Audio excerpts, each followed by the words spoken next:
Yo, my name is Big Lou, and you are now listening to Go Produce. We're the show that explores how music industry professionals turn their passions into profit.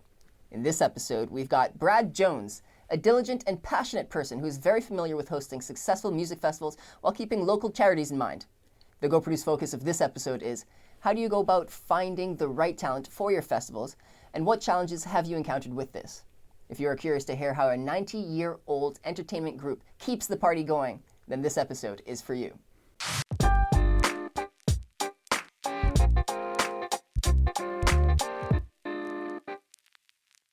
Thank you, Brad, for being here. I do want to let you know that we do appreciate your time. So why don't we just go ahead and make the most of it and go produce? Listeners, let me tell you who we've got here for you today.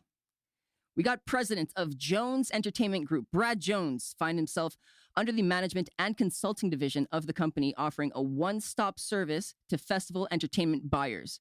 Services ranging from the preliminary steps of securing talent all the way to supplying a full suite of production services on the festival date.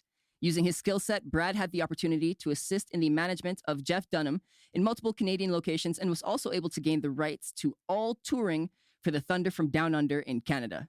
Brad Jones, welcome to the show. We're very happy to have you here. Like I said, we do appreciate your time, so we'll get right to this.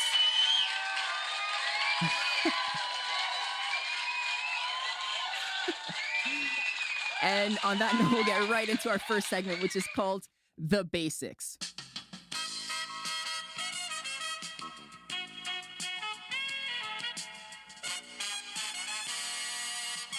The basics. The basics, what this is we're going to run through some simple questions, and ultimately we want to get to know you a little bit better on a personal level to understand where you've come to.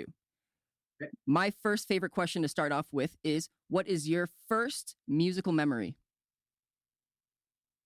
My first musical memory would be my father took my sister and I to see the Jackson Five with Michael Jackson at CNE when I was in grade 5. Was that the first concert you ever went to? Yeah, I'd been to other events that my dad had produced, but that one was probably the first big one that I was a part of.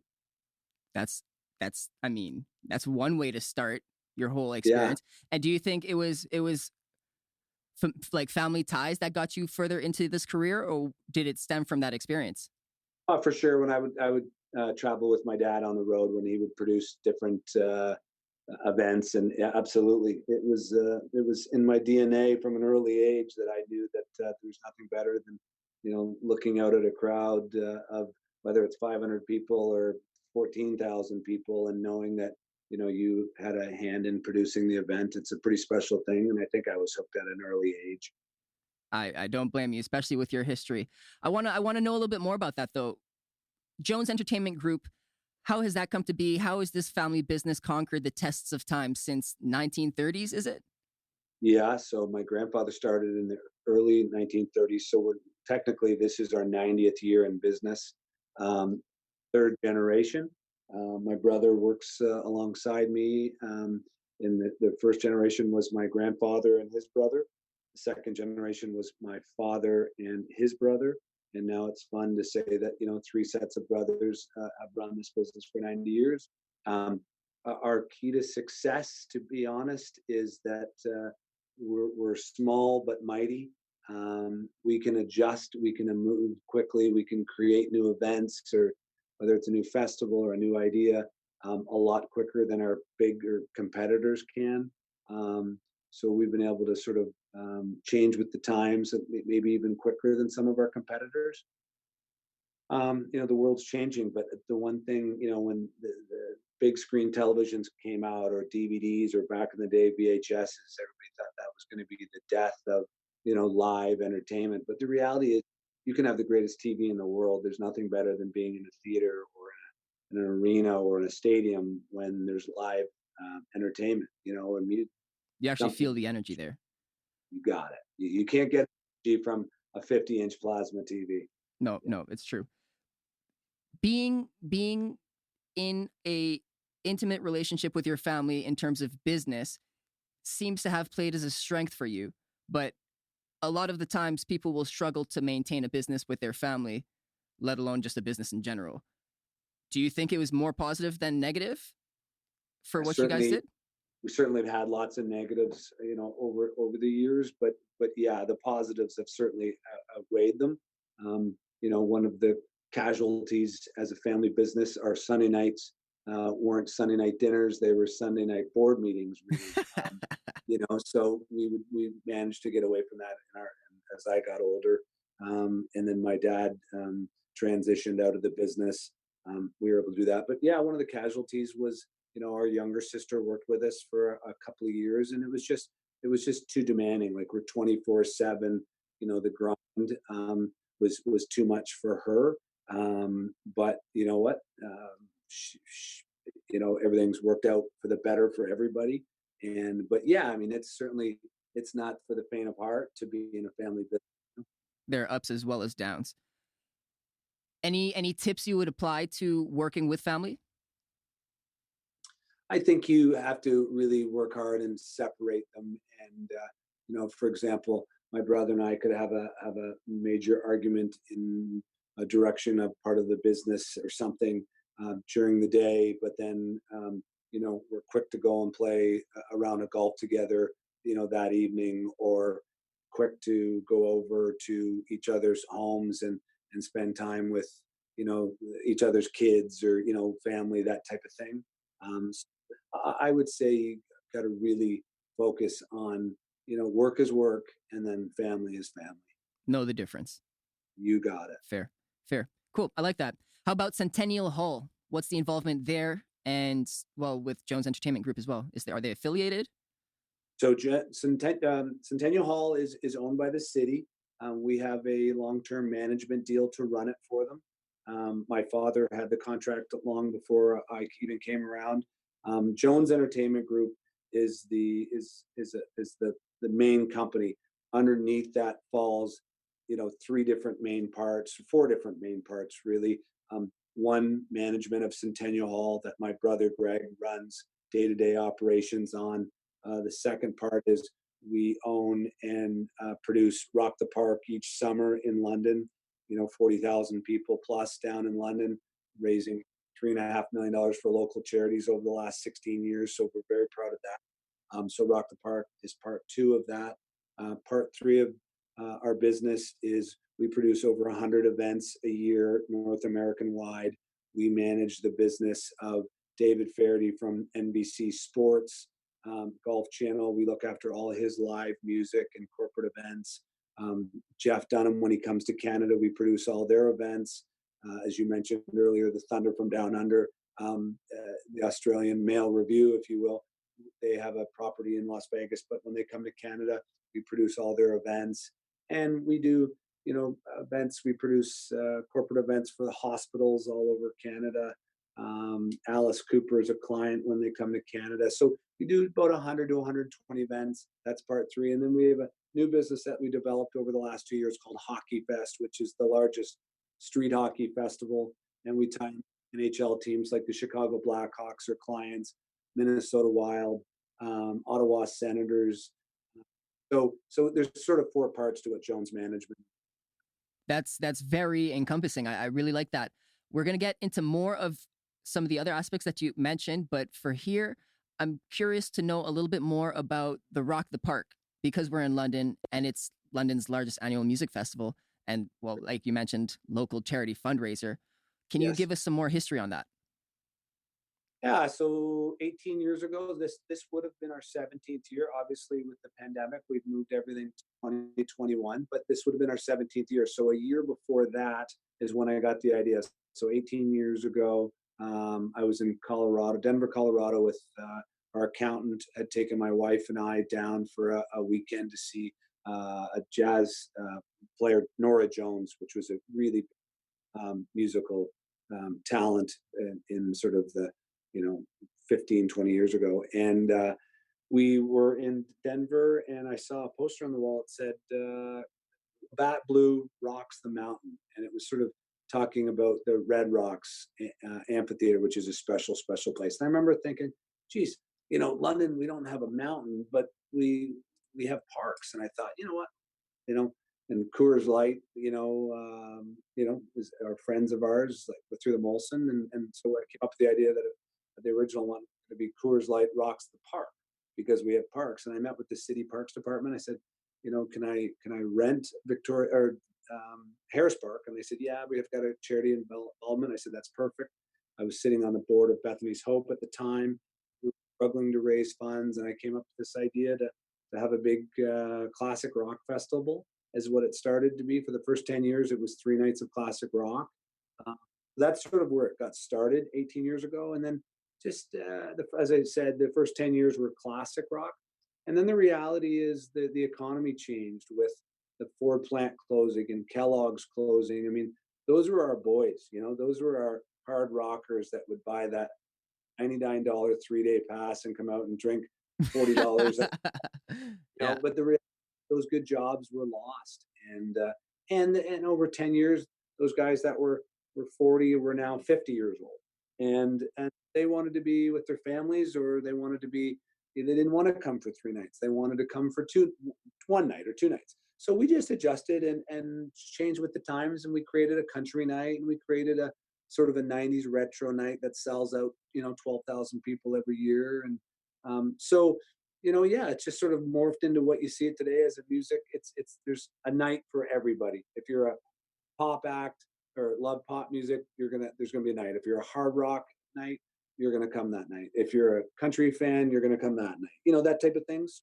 Try to make it something for everybody one night at least. No, it's true. And what I really liked about it is that even if you're going on the night that isn't per se your night, um, Yes. the people are still very welcoming, and the acts are still like, you can cross over and still enjoy yourself, which is super Yes. awesome about that kind of festival.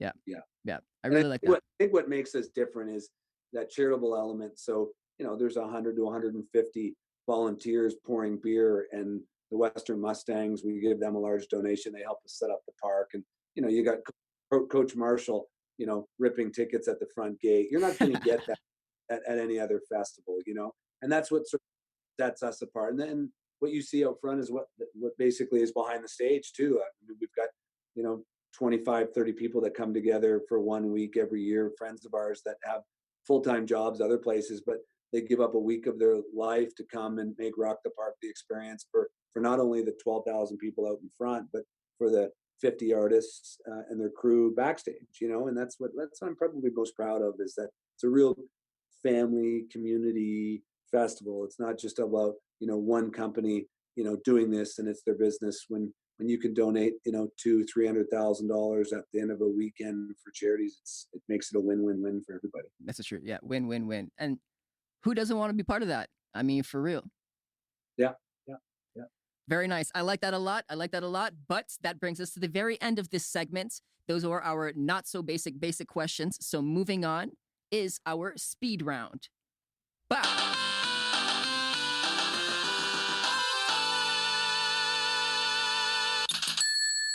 In this speed round, we are going to be asking you 20 short form questions designed to be answered by either a yes, no, this, that, both, neither, but that's it. After, you do have the chance to justify or expand on your answers.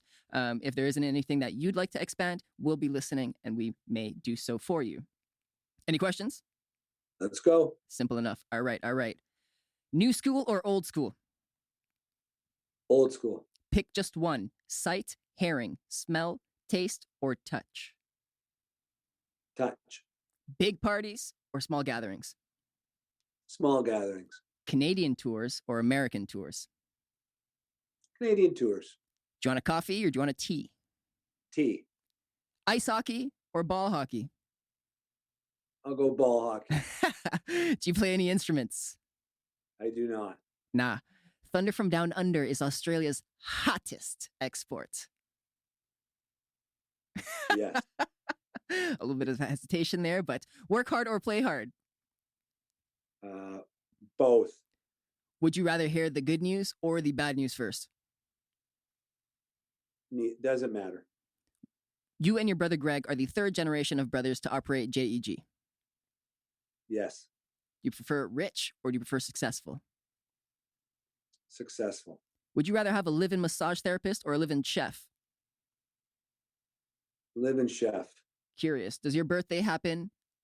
Oh, whoa, whoa, whoa, whoa. Does your birthday always happen on the same day? It's yes. Rain or shine? Shine. Do you prefer working alone or in a team? Both. Breakfast or dinner? Dinner. Blue or red? Blue. Rock the Park has raised over $3.5 million for local charities. Yes. Yes. Would you rather have a rewind button or a pause button on your life? Ooh, great question. Pause button. A pause button. Very nice. That brings us to the 20th question, which is awesome. We made it through this round. But I do want to expand on something. Firstly, the rewind or pause button. Why pause button?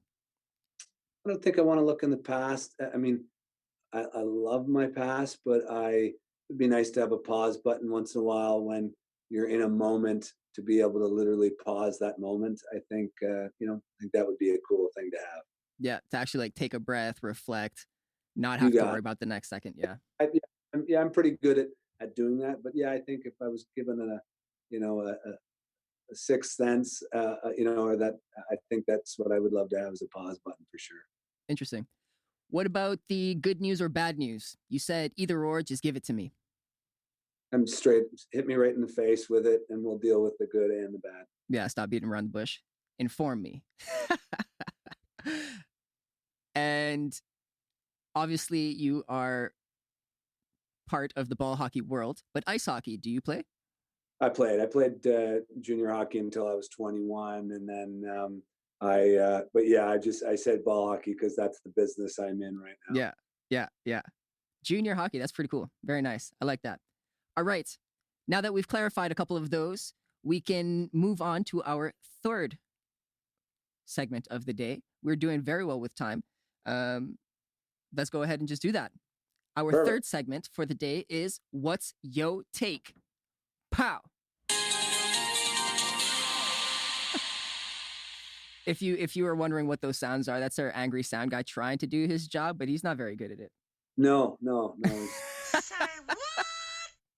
I appreciate that grumpy sound guy. I Yeah. appreciate. I'm sorry. I was just I just fell asleep for a little bit.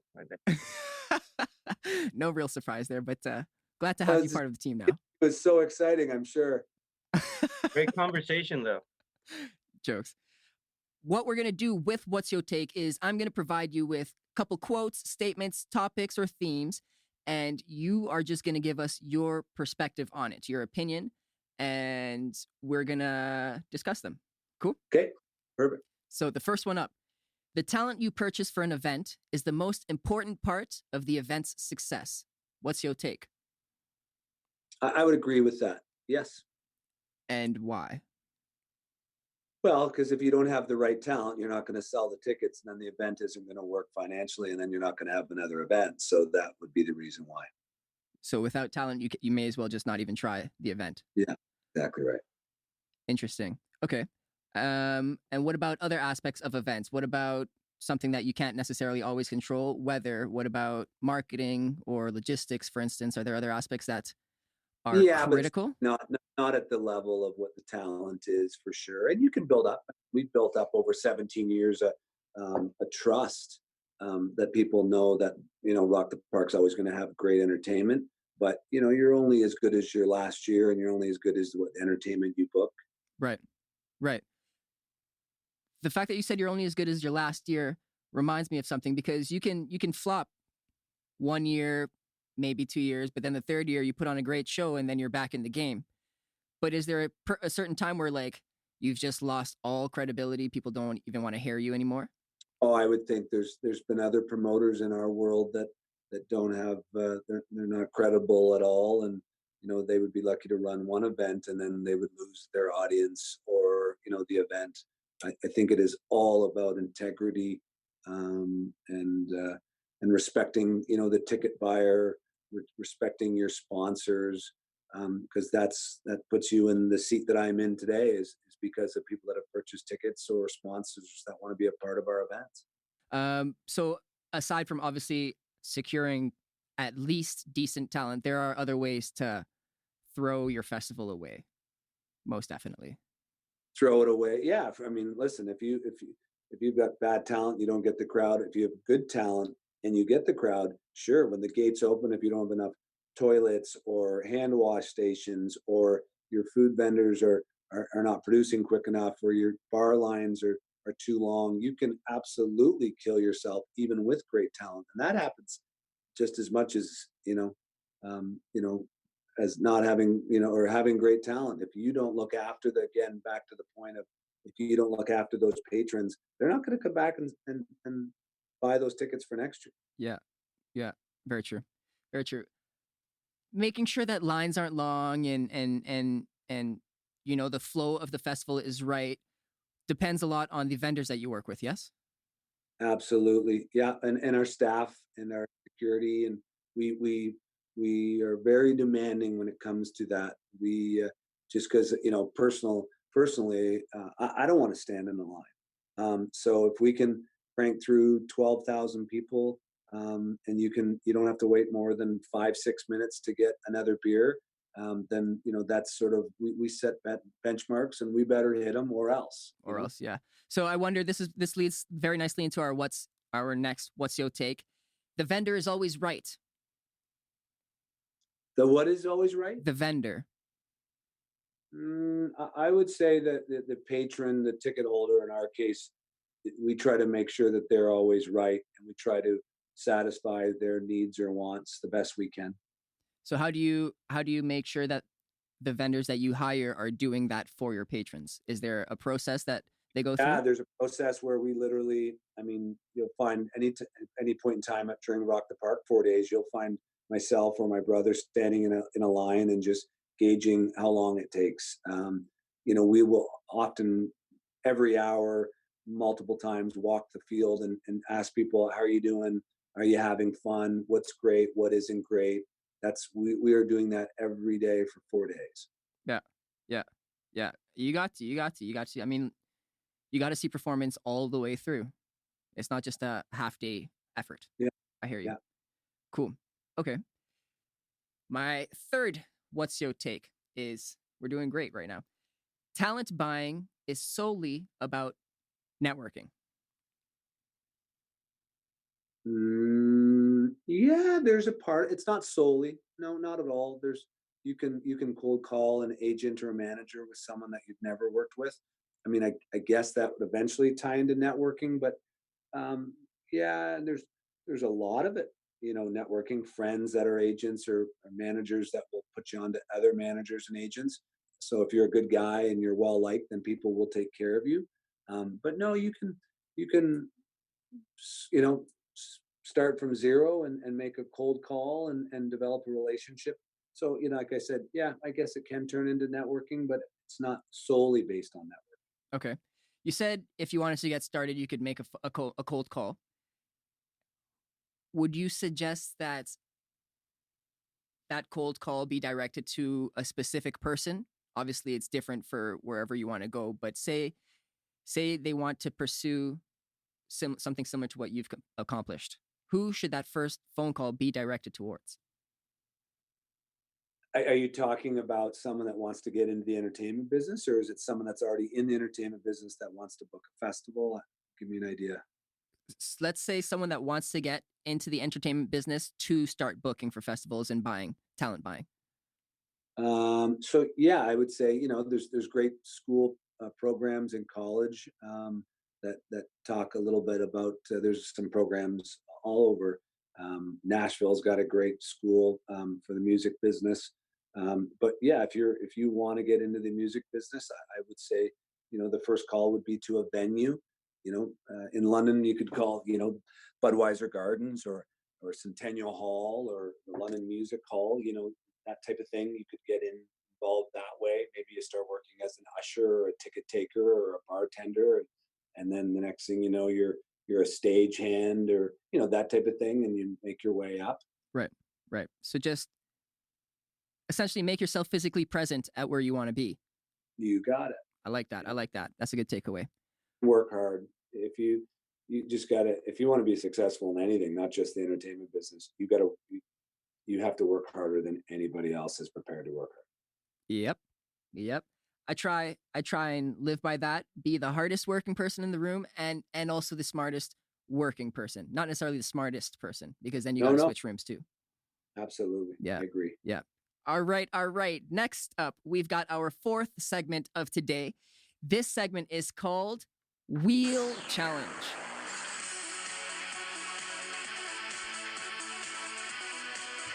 I like to dance too. Wheel challenge. This is a wheel challenge, and that's behind me right here, this contraption. I'm going to go ahead and spin it for you for obvious reasons. But depending on what pulls up, I'm going to explain the rule, and then we're going to go ahead and do that rule. Cool? Great. All right, let's just get it going.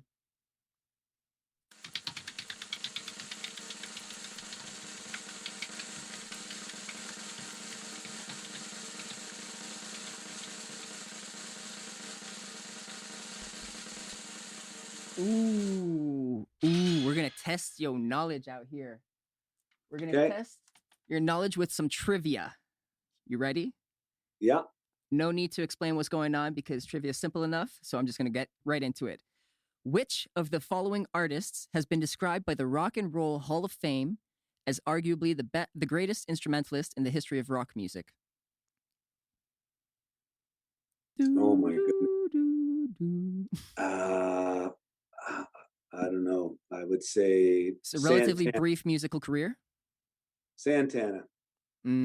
Answer is Jimi Hendrix. There you go. Yeah.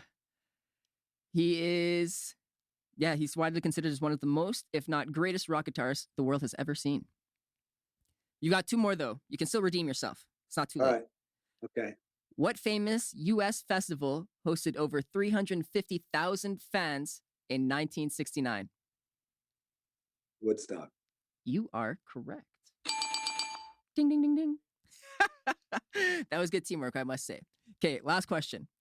The Rock and Roll Hall of Fame is situated in which US state? Cleveland, Ohio. Ooh, correct. You even got the city. Yeah, there you go. Very nice. Well, that's 2 out of 3. That means you rocked it. That means we can move on. Unfortunately, there is no prize for you, but thanks for participating. Yeah. Nice. I like to say there's only one way to describe that challenge, and it is a wheel challenge. Anyway, next up, we've got our final. That was very, very bad. That was not good. I'm trying. I'm perfect. I'm not. So, wow. I'm not perfect. I'm only human. Maybe I meant to say I'm perfect. Who knows? But this brings us to the very final segment of our show for today.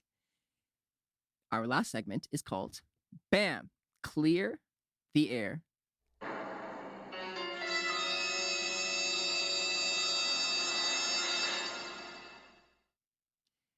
In Clear the Air, we're going to ask you, Brad, to be honest about challenges, about common issues within the industry. Ultimately, we want to help others become better and to avoid unnecessary hurdles. That cool? Sure. That makes sense? Yeah. Nice. So tell us about the trials and tribulations of founding and operating a major music festival. We touched on this, but Yeah. I mean, certainly weather is a big issue. So you have to be very careful with that. You can't control it. So that's probably the biggest risk in regards to an outdoor festival. Um, you know, really, we touched on it earlier. You just got to have the right people in place to look after, from patron services to experiences to the right sound and light people and video, the right stage hands. There's just a lot of parts. I totally understand that. And there would be a lot of parts to running the festivals you've been part of, and then other festivals as well. Obviously, they have similar parts, but different, but also similar. How do you find the correct parts for your festival? How do we find what sort of works for us? It is trial and error. That's basically what it is. I'd love to tell you that there's a magic formula, but there isn't. We just will, if something works, we'll keep it. If something's not working, we'll try to change it, and we'll hopefully doesn't take us too much time to get it right. But yeah, we're even in our 17th year, we're still tweaking things year to year. I was hoping that's where it was going towards, because there really isn't a set plan. You can't just say do this, do this, do this, and you get that. There's that's You can go and take in other festivals and make little notes to yourself that you like that idea, that doesn't work, that works, and you can bring them back and put them in your own festival for sure. Yeah, but it didn't necessarily happen the way they did it. Exactly right. I think every festival is different. Every festival's got its own feel. We're lucky in Harris Park. We're down along the river in downtown London with the tree. Now, there's something special about than out in the middle of a field, 50 miles from any town. Yeah, nah, that's true. Do you have any insurance for the festival in case things go wrong? What happens Yeah, there? you have to carry, liability insurance. That's very expensive, but from people that uh, trip or fall or get hurt or something like that. There's always liability insurance. Yes. Yeah. Okay. Uh, when we were talking about the vendors earlier, and you and your brother standing in line and making sure that they're following the rules or the regulations that have been set forth, that's a great way to make sure that they're doing the job. Then, is there some kind of pre-screening process that you have before you even consider getting the vendors and staff in? Sure. I mean, we'll talk about the charitable side of things. So there's three um, serving areas for bars, if you will, at Rock the Park, and we put one charity in charge of each one. So there's the three different charities there, and we have several meetings with the executive directors of those charities, and we give them a list of what we expect. So then there's no issues. And then the week before Rock the Park, we will have all 200 volunteers come in. Most of the time, we do it here at Centennial Hall, and we have an hour talk, and we go through. If you have any questions or concerns, we can address them, a week before the event. But yeah, we absolutely set our goals and what we expect very clearly with the different, you call them vendors, we call them the charities. The same thing with the food vendors. We have 18 different food vendors that are in the park, and my brother Greg works with each one of them and make sure they know what level we expect them to keep. Yeah, that's awesome. And we'll take it one step back even more. So you've got that pre-meeting with the vendors, so you make sure everything's going on, and then everything else that you described. But how do you? Is there something in particular that you look for in a team member outside of your family before you bring them into that close group? Sorry, can you repeat that again? Sorry. Yeah. So you've got your screening process for the vendors, but is there a screening process for people that are close to your directors group, if you will? Like you and your brother run a lot, but if you bring anyone else in even We do. closer. So we have our staff. We have a full-time staff here of three people. But then, as I said, we can grow to 25 to 30 full-time or part-time staff that come and works full-time for us for that week.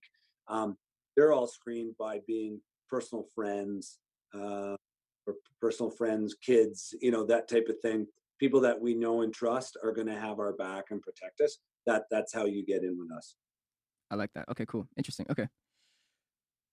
We touched on charities a bit. I want to know a little bit more on the pros and cons on teaming up with a charity or not for profit, other than the obvious reason of helping out for the cause. But are there perhaps rules and regulations that we may not, as the general public, know about when incorporating charities? Well, I mean, many festivals don't most festivals don't incorporate a charitable element. They just, hire their staff, and away they go, and they keep 100% of the revenue and profit. But the model that we created this based on was, as I said originally, I was a board member of Bethany's Hope, and I saw these charities struggling, to sell raffle tickets and malls and that type of thing. And the reality is our business is a good successful business, and we were able to morph it into this festival.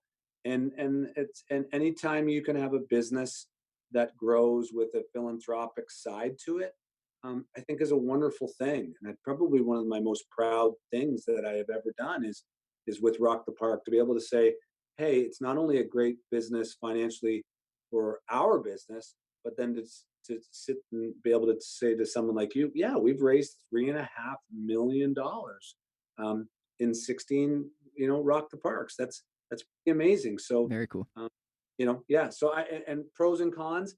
I guess when you're looking out at people that aren't being paid to serve beer, but you're making that large donation to that charity. You've got to be respectful that these aren't trained bartenders, for example. So you've got to be a little bit respectful to that.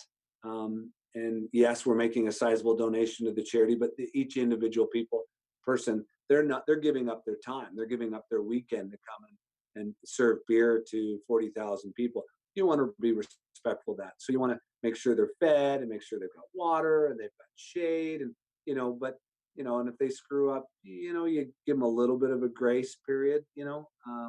But whereas if you had paid employees, you could say, listen, you're being paid to do your job and you're not doing it very well. Ship up or shape up or ship out. For real. For real. Yeah. You've only got so much time for nonsense. You got it. In all of your years, what is one of the biggest obstacles you've faced within the time in the industry, and how did you overcome that? So I would say large competitors trying to come in and mess with your models would be probably a big hurdle for us, and it would get in the way of us and our growth.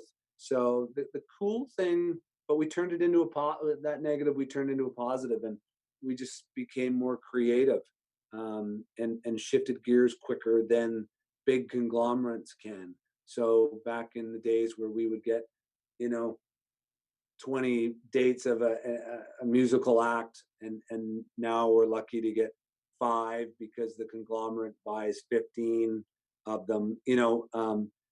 Early on that would bother me, but it didn't take too long before I realized you got to control your own destiny. So we went out and now we have management deals or exclusive deals with artists that will only work with us, and they stay with us because we treat them better. We're we're smaller, so we can give that hands-on approach rather than being show 1,000. Show 100 is the same as show 1 for us, and our clients appreciate it when they climb off their planes or their buses, and my brother and I are standing there and saying, thanks for working with us, and we can answer all their questions, and let's go do the event together. I know for a fact our clients really appreciate that, rather than just being another show in another town with another promoter rep. Absolutely. It goes a long way. It really does. It really does. So essentially, if there's a will, there's a way. Don't let other obstacles deter you from your goal. Find a way. Absolutely. I say that almost on a daily basis. There's a will, there's a way. Ha, I like it. Touched on the hard work, but you've just gotta outwork. And if you can be smarter than your competitors and you can outwork them, recipe for success right there. Yeah, yeah. And I'm hungry. Another question I've got for you is, what is the American Federation of Musicians of the United States and Canada, and what are some benefits of being a member to that? Oh, it's a great organization that sort of brings a bunch of people together, that you can call them and they can get you numbers for different managers or agents or artists, that type of thing. So certainly a good starting point. So, yeah. What is it? Is there a process to take? Wow, is there a process to becoming a member? No, you just pay a fee. Just pay a fee. Yeah. That's one way to grow. Yeah. Okay, awesome. And then my last clear the air question. Thunder from Down Under. What you got on that topic? Not the focus, obviously, but we're curious. Billy that created it is from Australia. Adam that produces the actual event in Las Vegas are good guys, and they like having a partner that they trust, that puts that takes care of them when they arrive in Canada, puts them in first class facilities, does a first class job in producing the event, and it's that all of our different clients are all different, and what their audiences are so different. And if you go into the Oshawa Arena with 2,000 women that are screaming, having fun, that's what that entertainment is for them. It's fun. And you take David Fairty telling golf stories to 3,000 people in Naples, Florida. Um, those people love that entertainment. And then you put the Wiggles in Barrie, Ontario, with 7,000 kids and their moms and dads, and they're having fun dancing around, listening to Wiggles songs. That's that entertainment. So yeah, I mean, all of our clients are much, each one's different, got their own following, their own demographic, and we're there to help them facilitate that, put It's them in true. great venues, give them great production. Yeah, people want it, so you may as well. Clever, clever, clever, clever. Go back to the back. um, I came up with something else right now, and I'm curious to know the general population doesn't know about the back end issues with buying artists. Can you give us a little bit on enlightening them in terms of like rider, transportation, border issues, costs? Yeah, you got to look after, as the promoter, you're in charge of all of that. It's one thing to agree on a price that the artist is going to play for, but once that part of the contract is done, there's so much more. There's some, in some cases, planes, some commercial flights, some private flights, um, bus transportation, border crossings, having visas and the paperwork taken care of, hotel arrangements, catering arrangements, dressing room arrangements. How many stagehands do they need to unload? How many trucks do they have? Security demands. So much goes into the event itself. You can't just be like, "Hey, show up today and we'll pay you." We That's wish. that's yeah. Yeah. Wouldn't that be nice? Okay. Do you ever negotiate? How do you negotiate riders then? I think after all these years of experience of the 25 years that I've been in the game and the 90 years that our business has been in existence, I think it's just you just learn over time of what's fair and what's not. Yeah. Yeah. Fair. Fair. Is that a way that you would use to cut costs, perhaps? Oh, for sure. I mean, you can, yeah, and especially if on the other side of the deal is an artist that you're friends with or management, and yeah, absolutely. It's a cost cutting thing if you've got a relationship with them. And, what do you really need in that 50-page rider? What's really important? If it's 10 items, boom, boom, boom, make sure that they've got those 10 items, and forget about the five goofy ones that are just in there to see if you'll do it. Is there an element that you incorporate to stay fresh with your talent buys? Yeah, I mean, I've got a young staff, so I lean on them, sort of what's hot for the moment that would keep me fresh. Um, but we just I would think that's probably a part of it for Rock the Park programming, anyways. In regards to our main day-to-day business with programming our clients, we just our job is to make sure we have the right venue in the right city, the right marketing. So Right. Right. And are there perhaps resources that are used to help that along? for sure, there's trade magazines that you'll get on a weekly basis to show what artists are selling and what artists aren't. You can certainly go off of that. That would be one main one. Very nice. Okay, awesome. I believe that is everything that we've got right now. I think because of that, the air is so fresh and so clean. So thank you for that. And that brings us to the very, very end of this episode. So thank you. This was very awesome. I hope you had a fantastic time. Yeah, thanks for having me, you guys. Appreciate Beautiful. it. I want to ask you if you have any final words you'd like to share, and also, is there somewhere that the listeners can find you or something that you'd like to promote? We don't. I'm not on any social media. Our office, jonesentertainmentgroup.ca is our website. Rockthepark.ca is and you can follow us on Twitter or Facebook, and get updates on any updates that we send out. You'll be in our database.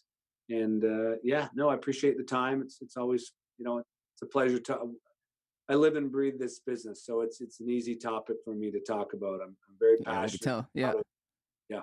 It translated very nicely. Much appreciated. Thank you so much. I'd also like to say thank you to our listeners. I hope you guys learned something with us here today. Shout out to our very own grumpy sound guy. You did okay today. Fire the horns for himself. And shout out to Prevail Media Group. Thank you for the venue. Thank you for the team. Without it, we couldn't have done this. And of course, Brad Jones, thank you so much. We out. Thanks for tuning in. If you enjoyed this, then follow us on Instagram at go.produce. Check out our show notes, support us on Patreon, and help us grow this community. All of this and more can be found on our website at goproduce.ca. I am Big Lou, and I want to make sure that until next time, you go produce.